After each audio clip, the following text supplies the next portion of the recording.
So this we're here to start things off with the men's and women's head golf coach, Coach Darren Fisher.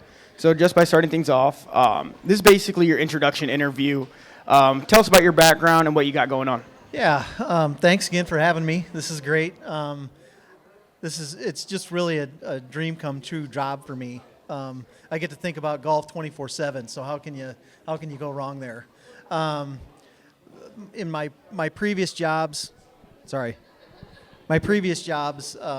was a director of golf down at Honey Creek Resort. So I know the other side of the golf business as a PGA member, but I've always liked teaching. I've always loved just everything about the game. So I was 16 years at Honey Creek Resort. Okay. Married, beautiful wife Jenny, 3 kids that are almost out of the nest. So we're almost empty nesters. So there you go. I played a few times on some tours to try to see if that was something that I wanted to do. There's a lot of great players out there. But I really feel like I've landed in a great spot. Okay. Yeah, so you're about 30 plus days have gone into the new season. In addition to practices and tournaments, what else have you guys been working out on? Well, we've got to try to find a squad of 6 players that are consistent. A lot of them getting to know me, a lot of me getting to know them. I'm a big believer that the game starts and ends with the fundamentals, and so we work a lot on the fundamentals. And I also believe too that you got to play. You got to put those things to good use. Yep. So you just can't stand out there and hit balls on the range, and you got to get out there and produce. So just a lot of prep. We had a great practice tonight, so I feel like they're ready. That's awesome to hear, Coach. So, what did you learn about your team on spring break? Any fun stories you have to share about your guys' trip? I learned a lot about them. The one thing that I did learn a lot about them is how well they get along, how connected both teams are. There's definitely a love across both teams. They care about one another. They treat each other with respect. They get along. So the culture that's on our team is amazing. That's awesome. And, I think that goes a long ways. The encouragement that the kids give each other. We had qualifying tonight, and there's some kids that aren't going to make it to the conference team, but they're still encouraging and congratulating. As far as funny stories, I learned that they all really love Mario Kart. Okay. I don't know. I think I'd have a better pulse on that maybe a year into it. Yeah. But I had a blast. I know they had a good time. Nashville's an incredible city. Yeah. And I'm already trying to plan some of my family stuff to go back. So. Yeah, that's fantastic. I'm happy you guys had a good time. It looked like a good time from what we saw on social media. Yeah. So. Yeah. And then again, this is pretty much your introductory interview. If you could give us just a quick elevator pitch on what you would tell a recruit that's going to come play golf here at William Penn. Yeah, absolutely. I think part of it goes back to culture. Yeah. The culture is great now. We're doing our best to build a winning culture. Expect to win. Expect to play hard. Expect to be a great teammate. But walk and talk and play like we expect to win. And it's been great for the last few years on the girls' side. I think the men's side is we're getting there. Yep. We've got some great guys, some great seniors now that I would put them as leaders in any team I've ever had. And then we've got a bunch of sophomores and freshmen. So they're learning from those two. We've got an incredible recruiting class coming next year. So if anyone wants to be a part of that, that's what I would say is that we're building something special, and it won't take long for us to be pretty good. That's awesome, Coach. Thank you so much for your time. This is the men's and women's head golf coach here at William Penn University, Coach Darren Fisher. Appreciate it.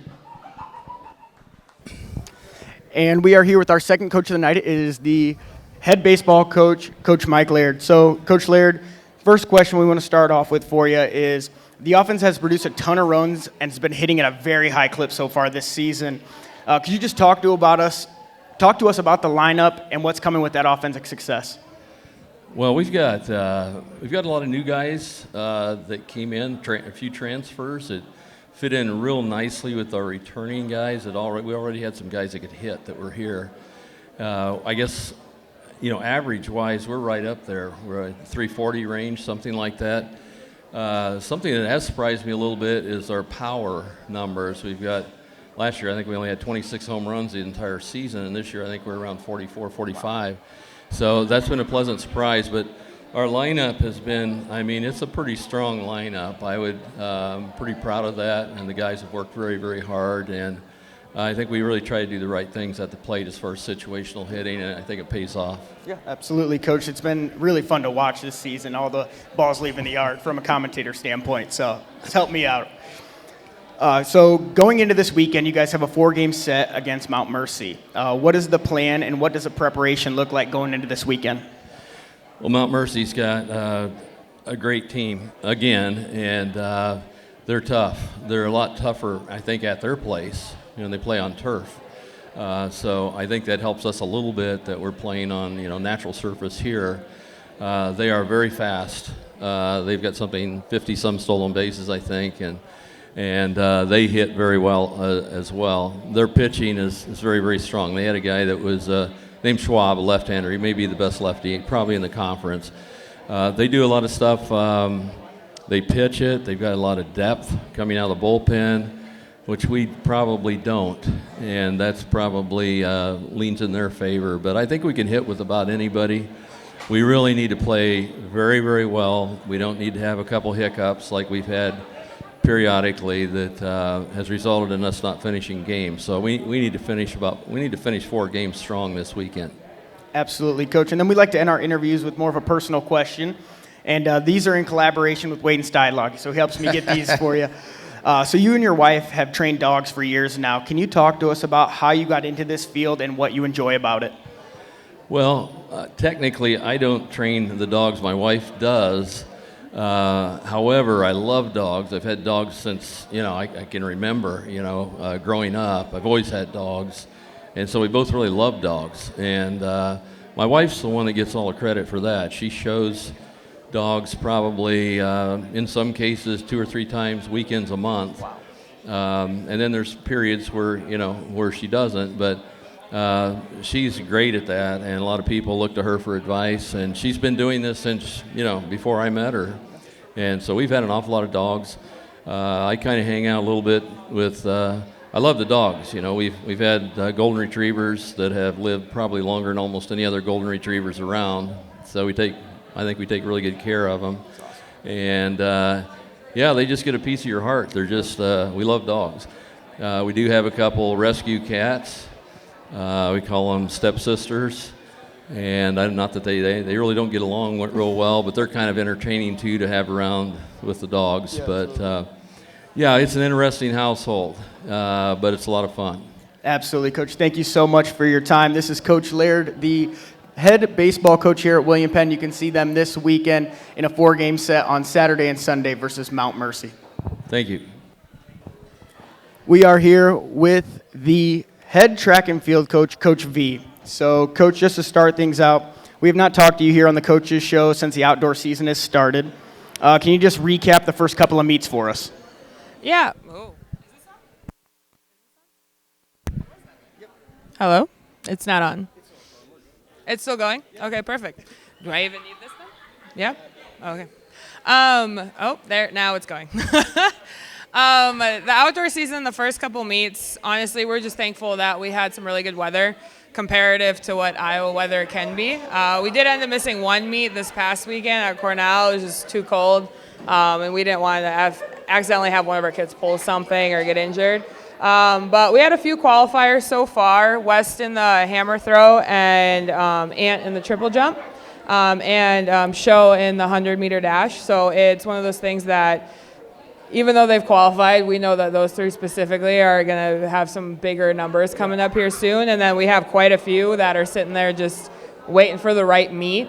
And we have a couple of the right meets coming up here soon, so it's just we're biding our time kind of coming through. But no, we're having a very good outdoor season comparative to what you kind of would see probably in Iowa because of weather normally. Yeah, so that's perfectly brings me to my next question, talking about the I weather. tend to do that. There you go. So the weather has kept your teams out of competition for this past weekend. Can you talk about how it is being flexible with the weather and how you guys overcome that?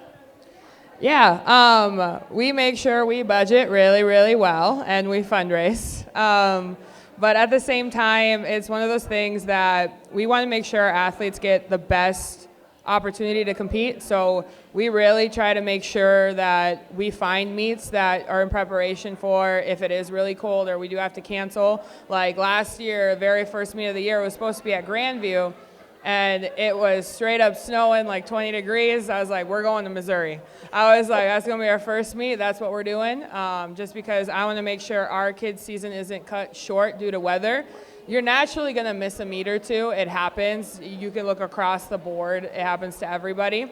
But it's one of those things that we always make sure our athletes are ready for whatever might come their way, if it's an overnight trip or if it's right down the road at Grinnell, whatever it might be. So it's one of those things that they are just really good at coming through and just making sure that they're ready and prepared for everything. Absolutely, Coach.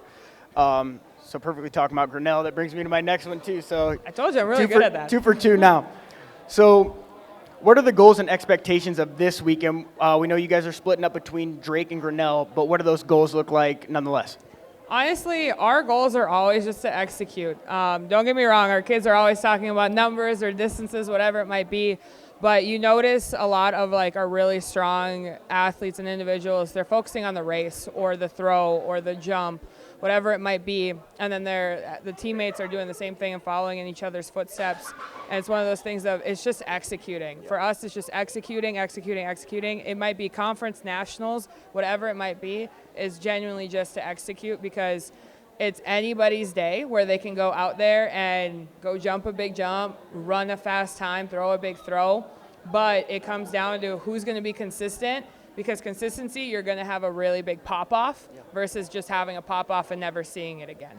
So we're really big on making sure just our kids are understanding the race plan or the game plan, whatever it might be, and executing that plan to the team. That's awesome, Coach. So we like to end every interview with our coaches with a personal question.